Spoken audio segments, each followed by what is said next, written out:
Manufacturing and industrial environments provide their own unique challenges for wireless communications. Harsh conditions, both indoors and out, create a daunting task for engineers to work through. This is where we come to discuss those challenges, share ideas, and help one another out. My name is Scott McNeil, and welcome to the Industrial Wi-Fi Shop.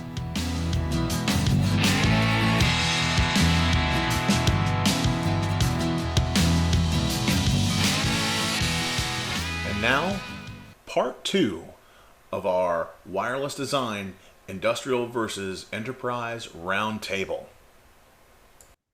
So in your tools, do you guys have issues with recreating or not recreating, but creating attenuation objects? I know in the industrial world, it's kind of hard to simulate all the massive piping structures or just huge groups of steel conduit or specific machinery. We kind of have to build some generic things with what we can approximate that attenuation value will be. But it's also very, very difficult to simulate reflection.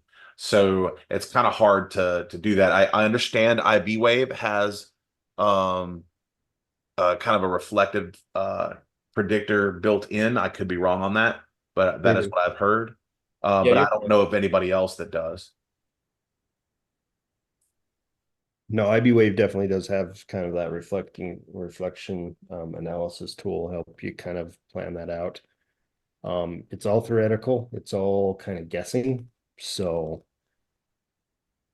real world versus what's in there could vary a bit, but it's definitely useful to have that side of the tool built in. The Hominas, the Echows, they just more predictively just go.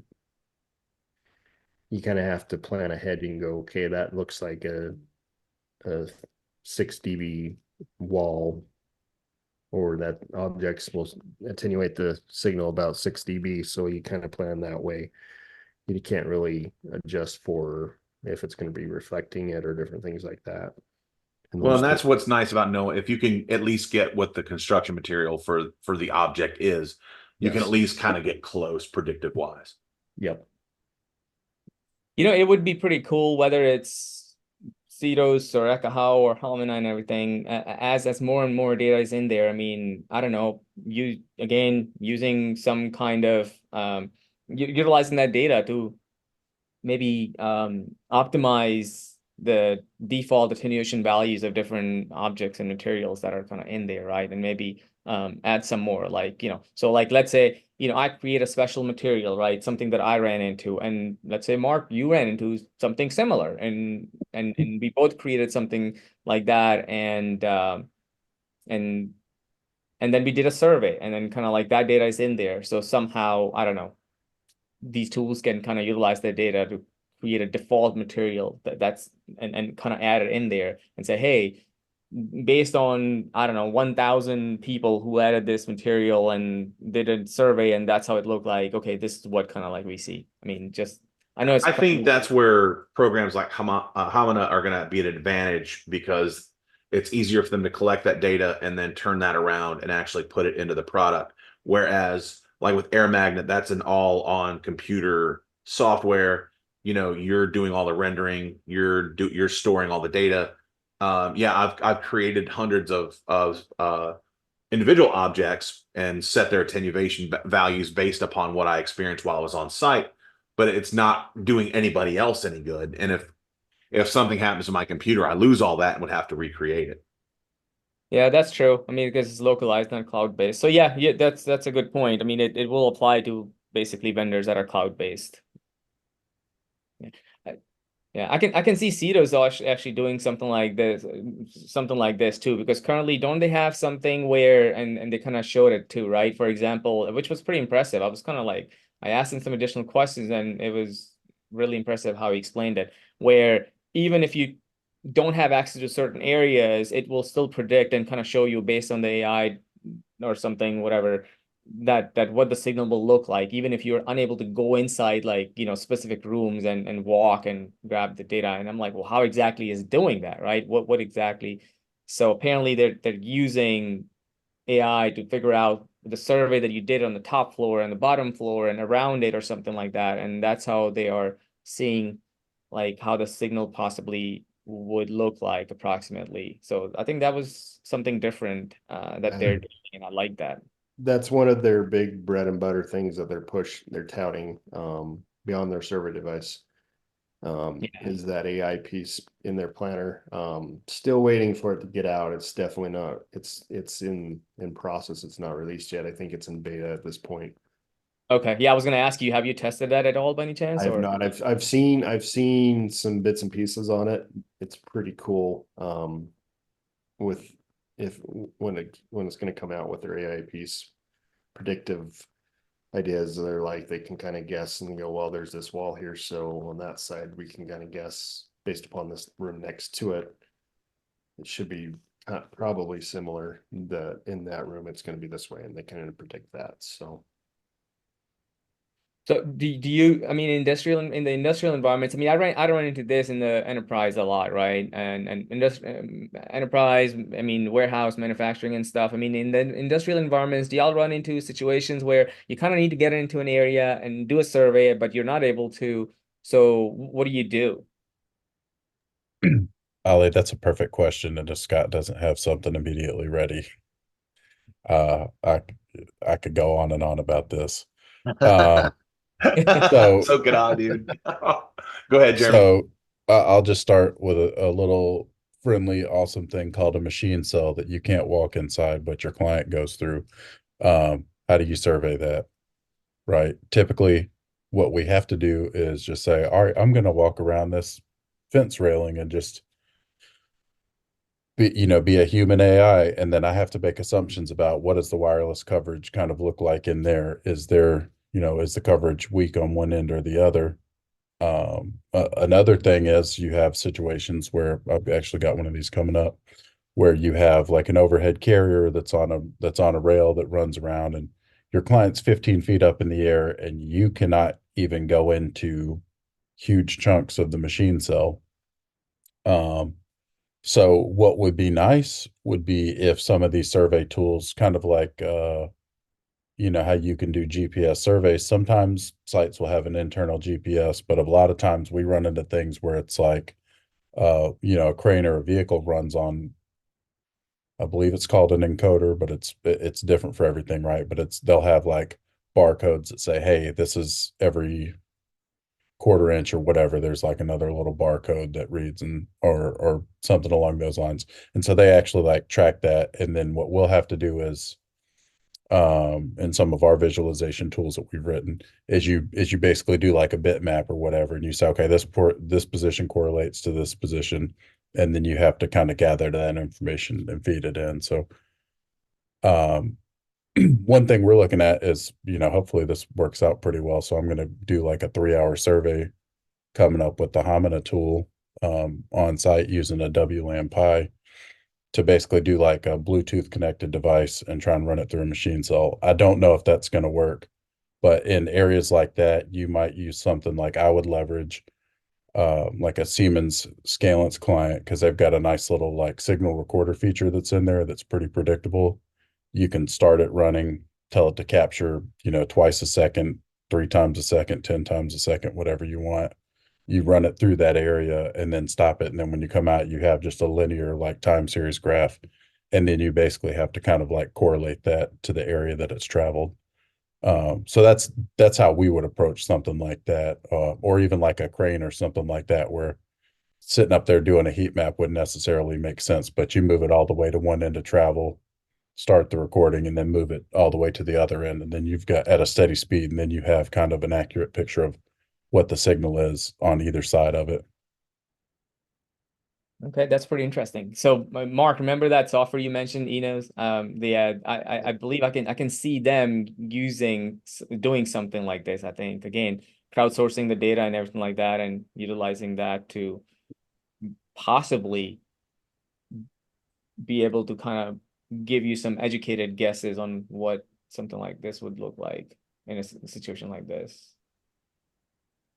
Yeah, I've had instances where they want to know if their wireless hard or ISA 100 is going to work, and it's just this massive piping where they want to put all these sensors, but you just can't get through there. They have specific crawlways and whatnot to where they can get and mount their sensors, but you cannot get in there to do any sort of survey work to see even what's going through. So the best that I have been able to do is similar to what Jeremy's talking about, is going in and measuring from all sides. I was fortunate enough for one site, they wanted to know if their 900 megahertz was going to bust through. Well, I happen to have a pair of Phoenix wireless IO 900 megahertz radios, and I was able to actually do solid predictive measurements of them transmitting through this massive conduit. But there was no way for me to get actually physically in there and take any sort of measurement. And Scott, Ultimate- that might be something where in the 900 megahertz space, where something like Halo might come in handy, because since it is an 802.11 standard, then if you have a NIC that will support it, then the survey tools, you should be able to get something like that. And so maybe you're not necessarily, if it's a LoRa design or something like that, you're still considering the RF propagation of the 900 megahertz, but you're having to use like an adjacent technology to help you visualize that. Yeah, in this case, I knew what they were going to be using was frequency hopping. And while it was proprietary versus a standard, I know that pretty much if one frequency hop's going to work through there, another one should. So Yeah. You're just trying to figure out how far, like what the penetration of like a 900 megahertz signal is in there approximately. exactly. Yep. Speaking of Halo, Wi-Fi Halo, I'm trying to get this. I know I've been in chats with the WLAN Pied guys. We're trying to get some of those drivers installed into the WLAN Pi, so that potentially you could use the WLAN Pi to do some of this measurements with that device. Since that is such a versatile device, we're trying to get some drivers and things built in to be able to start getting some tools to measure it, because they're pretty basic at this point on measuring tools for that specific technology. So I get mad at the whole WLAN Pi thing because every time I try to go get one, they're out. I'm about to give up. just build your own, man. Go buy a Raspberry Pi 4, get a couple Wi-Fi NICs, and you can have your own up and running pretty quick. So, But then you don't get the that's cool how they are. case. You can 3D print it. Don't you have a 3D printer? No. I don't either. Let I'm me not. know. I'll 3D print you one. I Because have my wife will only let me buy so many toys. So Let me know. I'll send you one. I have a 3D printer. So I'm gonna hold you to that. That's where I ended up. I had to do a project in Hong Kong, and I ordered one of the Neo 2s to build, and the shipping was not going to arrive in time, so I just ordered a second one to come into the hotel I was at in Hong Kong. So I built my first WLAN Pi in Hong Kong, and now I have two of them. In Hong Kong, yeah, that sounds like that was a terrible trip. Well, if you've ever been in the South in the summer in 100% humidity, just transplant that to the other side of the world, and it was the exact same. That almost sounds like when I was in Malaysia. It was a different kind of heat and humidity, man. I was like, yeah. It was awesome. I mean, it was just like a completely different biome. I mean, it was beautiful. My scared of heights self rode one of the cable cars up and was like, this thing's gonna fall the whole time. When looking at all these tools, though, and I think this is a significant difference, between enterprise and industrial manufacturing. Just about every radio under the sun are built into these tools. Aruba, Ruckus, Cisco. You find all of these in there, antenna patterns in there. But what you're not seeing is you're not finding a bunch of Siemens radios. You're not seeing Phoenix or ProSoft. You're not seeing a lot of these industrial radios in there. I know as of right now, Phoenix Contact is trying to work with Hamina to get some of their radios into the software for ease of predictability and design. But I think the one saving grace there is all of the external antennas that you can find in most of the software too. Yeah, that's been something that we've had to do, which was really nice about the Hamina, for an example, is that I asked them, the Siemens radios are not so much concerned, but there's specific Siemens antennas that we use all the time in deployments. And then there's a company called MP Antennas that we've had great success with in all sorts of like automation situations, a lot of like motion vehicles and stuff. They're not really like a long distance directional. They have more of like customized omnis, micro omnis and stuff like that. And so we actually kind of you kind of forcefully say, hey guys, here's an email chain. Can y'all get together? And then you send the files. And that's been really nice to get that kind of stuff in there. But yeah, a lot of times it's not available. So then we have to try to find the radios with the closest propagation patterns that we can. Yeah. Then sit there and spend a lot of time adjusting power levels and hoping that we are getting pretty close to what we're actually trying to put out there. That looks round. Hey, The best. You can always use a red solo cup. Well, the best is like a special. I've done that in air magnet. It's this antenna model is the one that they're using, but then you look and that part number's been replaced by a newer part number. And so you go, okay, well, it's probably a safe bet that this technology didn't change that much, but maybe they just refreshed the part or something. And so you kind of have to use like the previous version that's actually in the software. Right. Been there, done that. One cool thing specifically about antenna patterns in these tools, this more on the private seller side, but the Google Planner allows you to import your own. And there's a whole list. There's a Google Drive of antennas I have access to from I don't know how many vendors are in this doc, but you can import your own. All they are is XML files that you can. So if you know the antenna patterns, you could technically build your own. That's going to be a lot of work, but possibly you could do it yourself.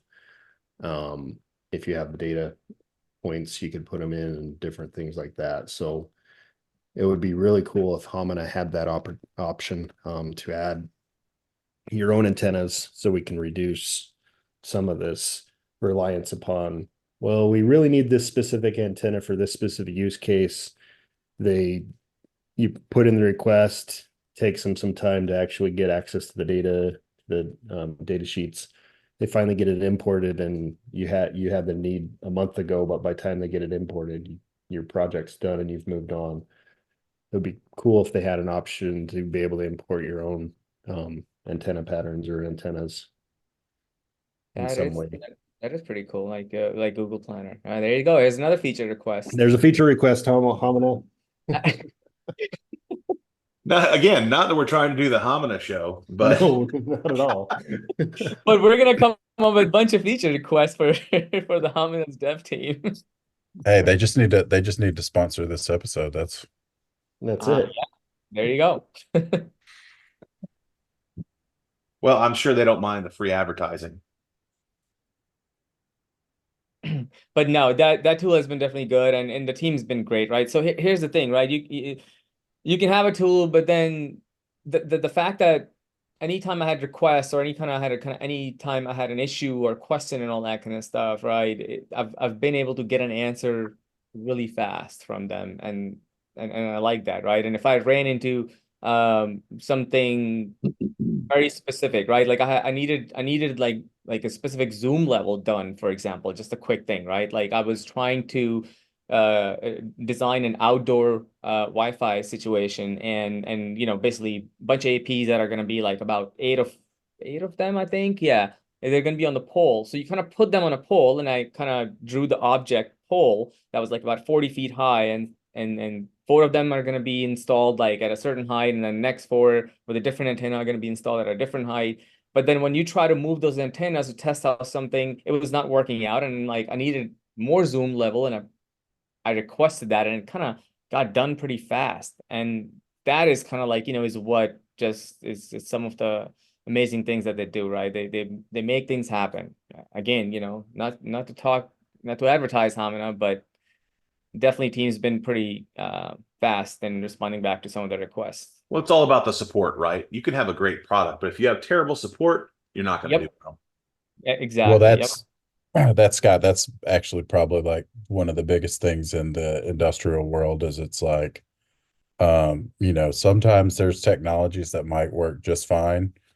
But I'm like, I'm gonna go with something where I know somebody that I can call if I run into something that I have not seen before, Exactly. and run it by it. And it's like, no offense, but your cold call email, I'm sure your device is very interesting. I'm sure that it can resolve these problems. But if I get we had to vet some clients for kind of replacing the HP 501s, and one of the companies, I will not say their name, but you get on the phone with them and you say, hey, there's this very specific, like, I need to understand if I can even just get like a time-based RSSI log, so that way I can run a vehicle through an area and I can understand what it's actually seeing for signal. Because like we touched on, some places you just cannot physically walk into, and so it's like, I need to understand like what's actually happening here aside from the association request log. Is it deauthing, or is it trying to roam, or what is it? Like, what visibility do you provide? And sometimes, their sales engineers like don't even know, because it's like it's a rebadged Wi-Fi chip from something else, just put into a box and then packaged, and they wrote a little bit of software to go along with it. And it's just, you really do like, I won't say their name again, but there's the design tool that we're all singing praises of, being able to like message those people directly, and it rhymes with shmamana, but being able to directly like message those people and ask them questions, that's just invaluable in our world. And it's like, it's not a joke to say that I think Jim Palmer was saying that in one of those WLPC talks, where it's like, every one of us has like the worst RF environment in the world. And it's like, in my mind, I think the problems that an enterprise has, like, I don't have the same problems, and they don't understand when I'm having a bad day and I just want to pout about the problems that I have. But I can't imagine going into an enterprise environment, because I know that it's like, okay, well, what do you do when this thing's like overloaded with capacity, or like people aren't roaming, and then you just have data rates like crawl in the mud? And it's like, I just don't have insight into how to resolve those problems. So I imagine it's probably similar with you guys, Mark and Ollie. Like, what are some situations where you guys have to like reach out, and like the vendor relationship is really important? It's very important, vendor relationship, in multiple different ways, right? I mean, not just the tools, even the vendors that, so, that you're working with, for example, that you're selling to the customers, right? And if you run into a situation sometimes, where it's impacting the customer and client and all that, and you don't have time to wait for the support and all that. And if you have a good vendor relationship, you can sometimes, bypass certain channels to kind of get that support for your customer, right? And make a happy customer, obviously. I mean, it's a win-win situation for everyone, but yeah, it plays an important role, definitely. On the AP side of things, you definitely need that vendor support. I have to support all the big players. I have Cisco, I have Aruba, I have Mist, I have Ruckus, used to have Xeris. I've got I have Extreme. I have Act in my schools. They kind of choose which product they want, and I have to support it. I'm not doing the sales side, so I can influence a little bit, but it's really their choice. And so I have to have these vendor partnerships, or else I can't know every little detail about it, every little product out there. Under the sun, they release some new feature and it's never going to get implemented because my school districts have no, um, this is not their day job. They just want the Wi-Fi to work day in, day out. And so that's my job, is to make sure it works. But say they release some new feature, that's never going to get implemented unless I have those relationships with the vendors. And And that relationships, they also allow you to, so sometimes, like, every time some new feature comes out and everything, you can't just shell out every time money to buy that, the new feature or product and all that kind of stuff. You have a good vendor relationship that also kind of sometimes help, like where, hey man, can I get that AP or something like that? Or can I get that feature, like, I don't know, 30 days, 40 days, 60 days, something like that, so I can test it out for a customer, right? Like that also helps, right? And I've been very fortunate, with that. Yeah, vendor relationships are incredibly important, especially if you can get lab gear that you can then test everything with ahead of time. Um, Not only updates like you're talking about, Ali, but just situational and different things that they want to try to do. Yeah, I mean, I can add great value to my customers, right? I mean, if I have a full lab, right, and a lot of times they want to do something, and I'm like, well, let's not touch your production. Let me test it in my lab and see how it just works and what it does. Because I don't have an answer for everything, right? Like, so there are sometimes situations come up like, I don't know. Let's find out together.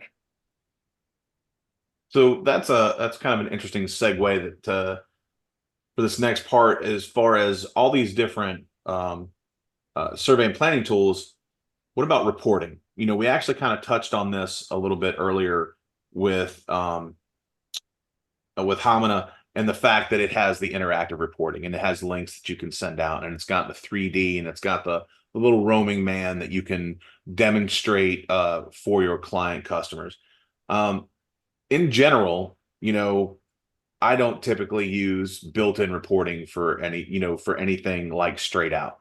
That goes for MetaGeek and their spec and that goes for um, the NetLI stuff that goes for Air Magnet. I go in and I'll use their reporting and I'll pull out very specific pieces and then I develop a custom report for each one that I do. But with Hamina, it's a lot more fun to me because of that interactive customer experience. I'm not just handing over a PDF and going over it with them. I'm not giving them a slide deck and going through slides with them. They actually get to interact and see it. And to me, that's a huge game changer. It is, right? But so it depends on the audience too. There's technical audience when it comes to reporting. They want to do exactly that, where they get to interact, they see and all that kind of stuff. But I've been in situations where I needed to create reports. Sometimes I needed to create two different reports where it was for technical audience, and I need to create an executive level report because executives don't want to get in, or see or get into like spectrum analysis and all the different channels and power levels and all that kind of stuff.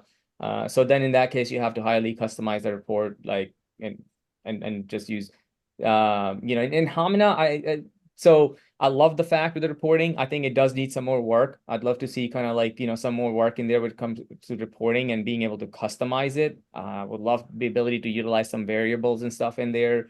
I also utilize other things when I'm actually doing a survey. So like, again, I mentioned I use Wi-Fi Explorer, for example, or Wi-Fi Signal. I'll use that actually. I grab data from that. Sometimes I'll use like sensors like Waybot or 7Signal or something like that. And I grab and capture data from that. That also goes into the reporting sometimes. Agreed. Yeah, I like Ybot. I like the layout and I like the information you can pull out of them. Yeah. So being able to customize report as much as possible definitely, is a good thing, right? Because, and sometimes again, if I'm doing an executive report, maybe like I need to explain something and it needs to be a visual image of some kind of graph or chart. And in Ybot, for example, you can kind of get something like that, right? And all I got to do is just take a screenshot, paste it in there, and that's sufficient enough for them to be able to look at it and say, okay, I'm good with it. So yeah, being able to customize that is definitely important. Do any of you guys actually use the straight up canned reports? No, I always, so what I have done, I have created like literally a folder, and I called it templates, and I've created some templatized reports in there. So when I created a new report, and it asks you which template which we want to use, so I just choose one of my templates, right? So whether it's an executive level or installer for installers, for just like a design thing, so different things, right? So It's like a resume, or your CV. do you use the same CV for every job you apply for if you're hunting? I just helped a friend work through her CV, and it's like, no, you customize the CV to the specific job position. May redo some research on the company, do and that. And so when you're creating these reports for clients, you definitely want to customize it. They may have a specific need that they're bringing you on site for. They're having coverage issues, or they're having some issues in a certain location, or different things. And so you're doing these surveys and these troubleshooting, and this report you're giving them definitely needs to be customized for the specific needs of the client and that specific use case. And so I think this is one area that some of the other vendors definitely need to catch up with. The Cytos, they definitely have reporting there, but they've kind of been focused on getting their products out to market. And so the reporting side's kind of been left to the side a little bit. Um, Definitely something I'm sure they're working on. I almost guarantee that, but definitely can be used some work on it. Homina guys definitely need some, they're still working on theirs to bring out some of these things, but it's definitely a area that is very needs to be customized versus just giving the blank report to the end user and saying, here you go. I think your value add, especially as if you're an MSP like LE, your value add is helping them see that. And so an MSP definitely would be creating a custom one to help highlight where the needs are or things like that versus a canned report. I love that. Reports are like CV. I love that. Yeah, that's an excellent statement. Yeah, because look, anyone can go and just walk the site and pretty much, collect and gather data, right? A lot of times, anyone who's just like somewhat even technically savvy, you can give them Ekahau Sidekick, Nomad, Cedo, whatever. Just go, hey, just go to this site. Here's a map. Tap, tap, tap. Do these, and just grab the data. But it's the reporting, right? Like that sometimes is what makes the difference. I've seen sometimes reports that they use just like pre-built templates, like from Ekahau and everything, and they just generate that report. I'm like, it doesn't even make sense. It doesn't, a lot of that stuff, it doesn't even apply to you, and it's so we're gonna have to redo this, right? Because this data is not good enough. I like that in Ekahau reports, you can customize the reports a lot more. Obviously, there's a lot of coding and stuff that you kind of have to do, which is kind of makes it challenging. Ahamina, you don't have to do the coding, but you can't customize it that much. So it's Well, what you do is you pop your 8-track in, and then you export your file in on those programming cards in your air magnet instance. And then you have to render it on a TV and take a picture of it with a Polaroid and then scan it in.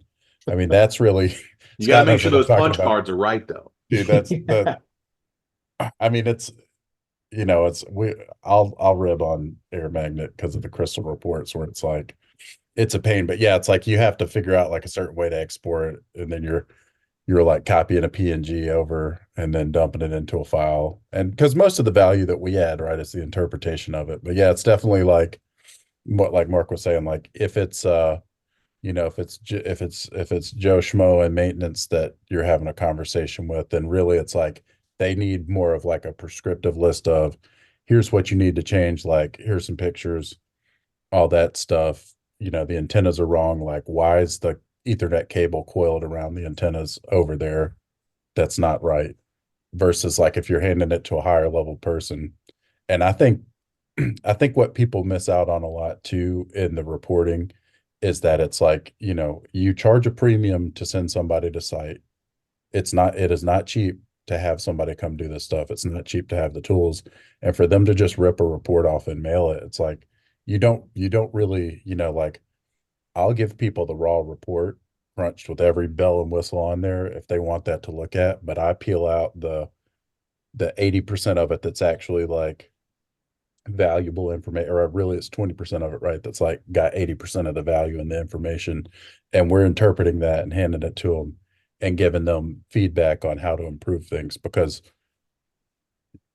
Scott and I, we're not going there for, it's like everybody needs to be able to have like a nice web surfing experience. We need vehicles to run and stuff. So we have a different set of like, concerns to present to customers versus kind of what I would imagine like in an enterprise environment. So it's like just how do how do they code in, or like how do these people like account for just all four of us have completely different concerns when we're writing a report. So it's like, how do you extract that information in a more meaningful way? And like, I think that Homina like would be for me, even kind of the pre-report scenario or like phase where it's like, okay, I just surveyed something and I'm talking with somebody and I'm in the knock. Like, I would like to see some like post processing available locally before it even goes off to the report, and saying like, here's what I would like to send into like send up into like a pre-configured report before it even uploads. Like, that would be nice to pre-game that, because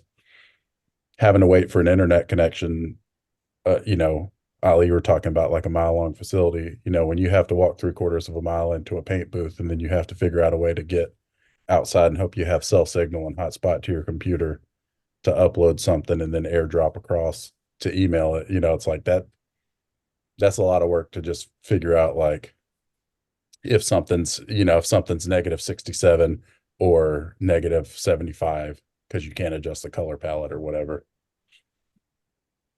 Yeah, that makes sense. Good point. Good point. Yeah, definitely.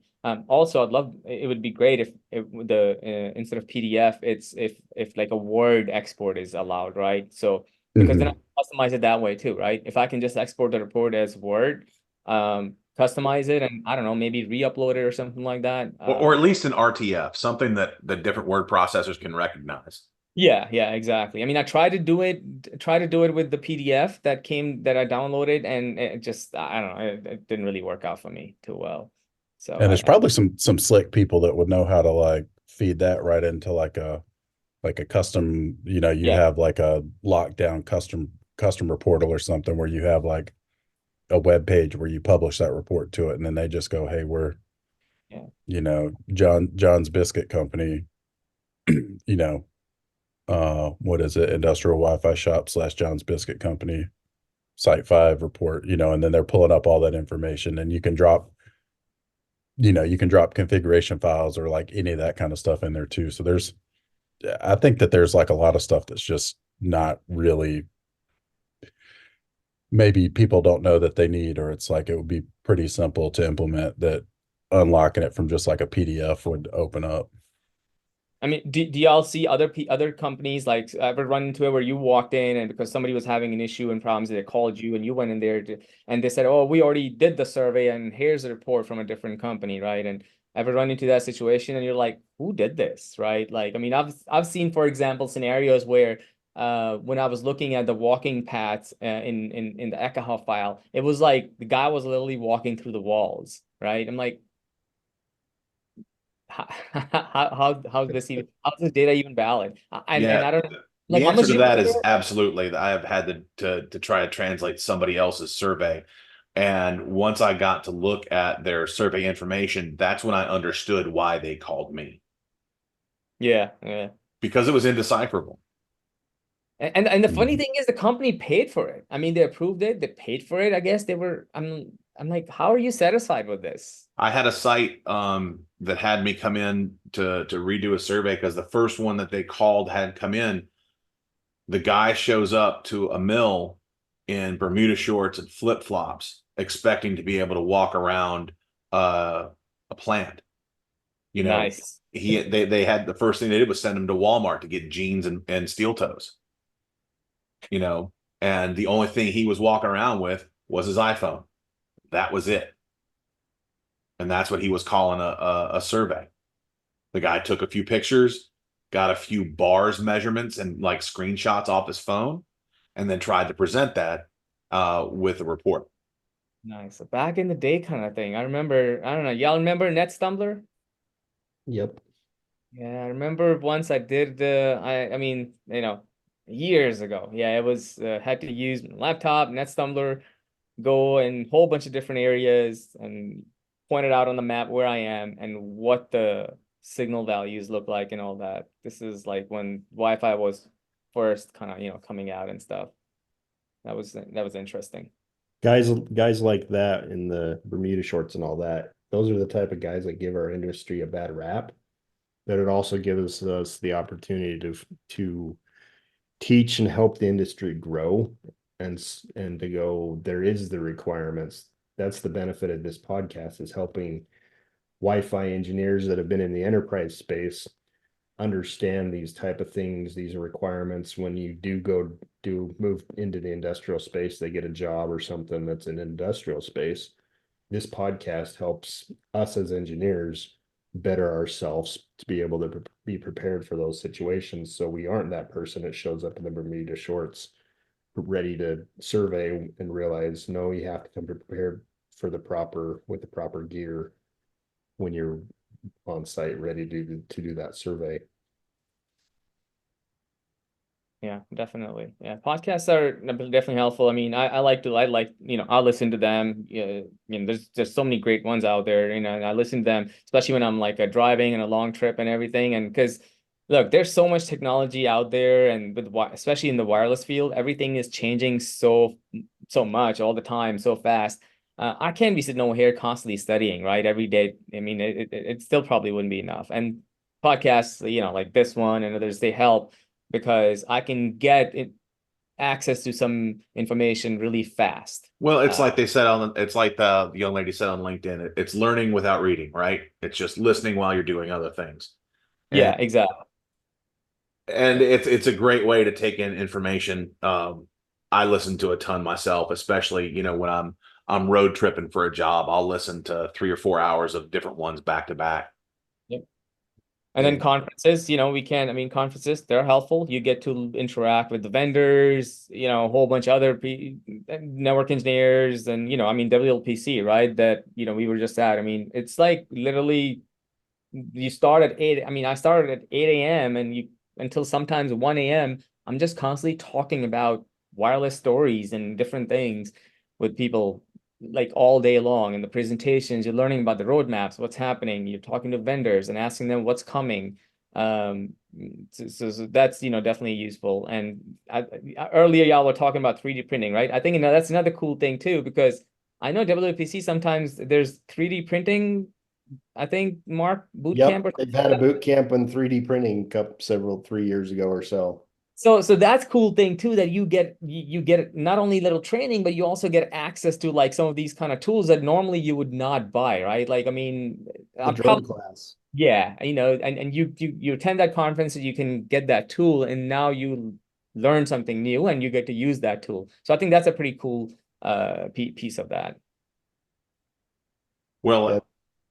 as I completely agree, and I appreciate the high praise there, Mark. I do want to get through this one last section. When it comes to project adversity for projects, be it versus enterprise versus industrial, and what are some of the things that you guys have seen that just cause project delays or difficulties getting a project complete? And for me, I've had several times where IT, the corporate side, has not been communicating with OT, the industrial side, and OT wants project XYZ complete.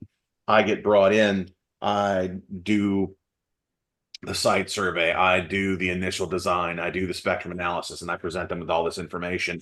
They're ready to move forward, but then IT, because they weren't aware of what was going on, immediately shut it down, and they have to negotiate for 6 months with each other before they can actually start moving forward with something.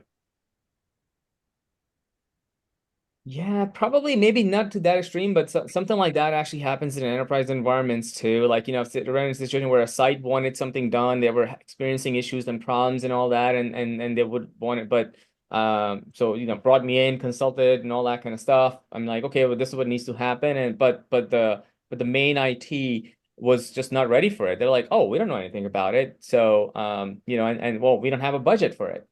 So I had to kind of figure out ways, right? Which I kind of like as a solutions architect. I do like coming up with a solution for a customer, or that will kind of fix their issue and problem. And in this case, for example, customer was looking to upgrade their clients and spend money in that. They had their own money, for example, this site. I'm like, your clients are fine, right? It's your infrastructure that you have an issue with. So how much money you got? They told me. I'm like, okay, you can use that money. Can you divert? Do you have the authority to, redirect those funds towards your infrastructure, get new APs and all that kind of stuff, and get, your wireless set up properly? Oh yeah, I can. I'm like, okay, problem solved. So yeah, sometimes that can happen, and then we kind of, then I consulted with their IT, and they're like, yeah, we're totally fine with that. Sometimes things like, even like if it's a new site, right? Circuit's not uh, it's not going to get installed for like, I don't know, 3 months or 2 months, or there's a delay in there, right? Because of construction, bringing fiber in and all that. And then, as you know, a lot of these vendors these days is cloud-based stuff. Can't really turn it up and configure it until that circuit's in place, right? So, Yeah, some of the other issues I've seen have been primarily safety issues, as far as installation is concerned. But one of the things I don't typically have an issue with are aesthetics. Now I know, Jeremy, with some of the ride stuff that you've done, aesthetics is a very, very big deal. And then Mark, I'm sure in K-12, aesthetics are also a very big deal because they don't want something that's just going to look like crap. In K-12 specifically, they care actually a little less. The thing they care more about is the blinkies on the ceiling. A lot of schools, the kids get distracted by the blinking lights on the AP, so you typically have to turn those off. Kids typically, they'll notice them, I'm sure, but it's not really that big of a thing. But I actually had a situation several years ago. I just we delayed this podcast because I was in Hawaii a week and a half ago. But years ago, I had a client that was actually in Hawaii. If you've ever heard of Hanama Bay, they have this tram that goes from the parking lot up above down to the beach down below. The beach is in this caldera. That one side of the caldera has collapsed and is open to the ocean, and so it's a big snorkeling area. We had a client that specifically they handled the tickets for the tram, and so and they wanted digital to be able to take credit cards on like a handheld. Previous previous job I was at, we had handhelds and we could handle all those types of things. But when we got on site to do the actual install, we went to put the antennas in the best location. They had strict requirements with this nature preserve. They shut down the area once or twice a week just to let the fish have a day off because there's so many tourists there, and they've built the buildings are all look like they are rocks that are built into the side of the cliff and all these different things. And so they put some very strict requirements on us to put these antennas in very hidden locations. Ultimately, when it came down to it, we were on site, didn't have time to actually change things up. And I wasn't the one that actually did the install, my bosses did, but they ended up going to over to Lowe's or somewhere like that, Home Depot, and grabbing a Tupperware rubber thing and sticking up on top and kind of hiding it under some leaves, some different things, which as soon as the first storm came along, blew it off. And I was there a couple years ago. I didn't go this year, but a couple years ago I was there, and they still have that Tupperware thing up on the top of the building. Stands out. It's kind of hidden a little better, but if you're looking for it, you definitely see it. It's definitely lost the aesthetics that they were requiring. That weird that employer of mine no longer handles that account. It got changed out to a new vendor, but that equipment is still there because nobody knows what it was for, and so they just kind of leave it as is, and it's not very aesthetically pleasing as they'd hoped. But one final thing with that, they eventually I was pushing before I left that job to get fiber down to the beach. And so we handed it off to a local site, and they've finally able to work with the government to get approval to do some micro trenching to get fiber because the connectivity down in that site was just horrendous. You couldn't keep anything online, and it was always going offline to take the credit cards and things. So aesthetics is definitely something a lot of industries have to deal with. Jeremy probably knows a lot better in that regard. So. Well, you see, we've probably all seen in the I'm sure not everybody that's in here is in the Slack, but we've seen in the Slack every time people go to some of these entertainment parks and they're like looking around to spot the APs, and you have conversations and stuff where you're like, it'd be really nice if you could put an antenna up here with unobstructed instead of inside this wire mesh container of this. And then they tell you, they tell you that Gumby doesn't have an antenna, or the Mystery Machine doesn't have an antenna on top. So, and these are not actual examples, right? But it's like that you can't put an antenna on here because this thing doesn't have an antenna, and it's like, well, you go, okay, sure, let's see what we can do. I think something that this might be adjacent, but something that might be kind of interesting is some of those like printable, is it like silicon antennas and stuff like that, or like the clear glass ones, or I forget what the material is, but I think some of that stuff's going to probably help out, because a lot of times you have to obfuscate what it is, and you're like, okay, it's a barrel on the harbor, or it's a fake light fixture or something to put like a directional antenna out and like a water attraction. I know Celtex can customize they can customize like the antennas and access points, like with some kind of you can take a picture, like a high resolution image, give it to them, and they'll kind of like have a vinyl wrapping around it, right, to blend in. But I think the last one that you're talking about the one that I guess I saw, there was a presentation, WLPC Prague last year, where they have, it looks like an exit sign, or it just looks like a sign, glass, and there's antennas in there. Yeah, so it's like stuff like that. Like you have to, which thankfully I don't work in those too often. A lot of times ours are like strictly like you're underneath, you're underneath the show set stuff, and it's there's like a whole like access structure below where it's like it's a run of like our coax, and then the antennas there. The problem with that stuff is really like comes back to access, not so much like the visual presentation. But yeah, it's like space constraints is really like what gets us, not so much aesthetics. Yeah, construction delays, that's another thing too, right? But yeah, you come to site, and then for at least from the OT side, and it's like the IT guy is remote, or gal, or whoever it is remote, and then they're kind of responsive for a few hours, and then they go on an extended lunch, and then they maybe check on something and then don't come back, and you've got 1 or 2 days on site, and you got to like get in, get your first round of changes, and like get them working on something so they're still busy enough for you to actually hit them with what you need them to do. So sometimes you give them just fake work to do, or you ask for it. I mean, I've never done that, but an enterprising individual might do that. Well, gentlemen, I cannot thank you enough for coming on the show today. We have covered a lot of ground, chased some rabbits. We have effectively become the Homina Show Part 2. And I really enjoyed talking with you guys today. Although I do think that we're going to have to come back and actually just do an episode on cellular. I think that's really kind of what's being called for here.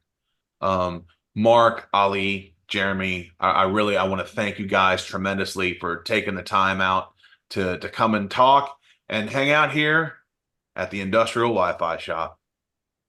Thank you, Scott. Thanks for having us. Appreciate it. Excellent. Thank you very much. Thanks for listening, everybody, and we hope you join us on our next episode of the Industrial Wi-Fi Shop.